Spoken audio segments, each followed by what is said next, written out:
Neste mundo ele viu grande multidão andando sozinho, sem nada na mão. Sua vida foi rosa vermelha cravada na cruz.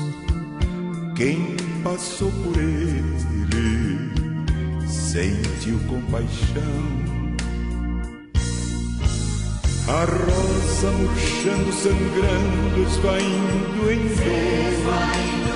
dor, perdendo a cor, sem respiração.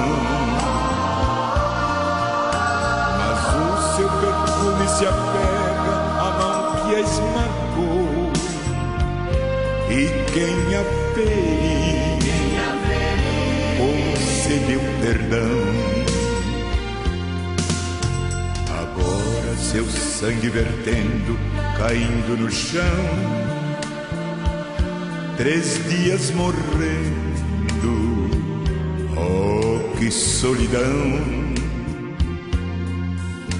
No 3º dia o mundo encheu-se de flores e a rosa vermelha de novo brotou.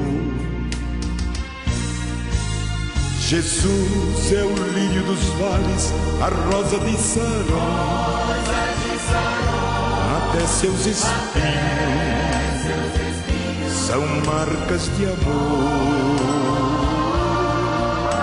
Agora ele vive a plantar um grande jardim, e se você quiser, será uma flor.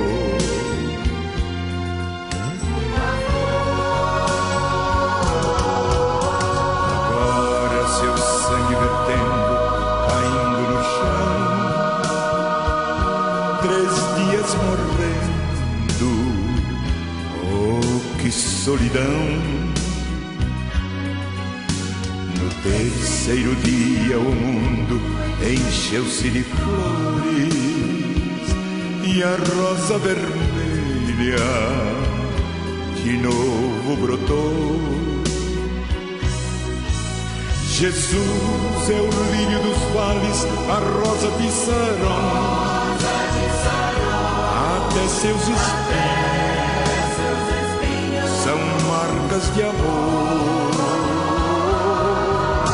Agora ele vive a plantar um grande jardim, e se você quiser, será uma flor. Jesus é o lírio dos vales, a rosa de Saron, até seus espinhos são marcas de amor.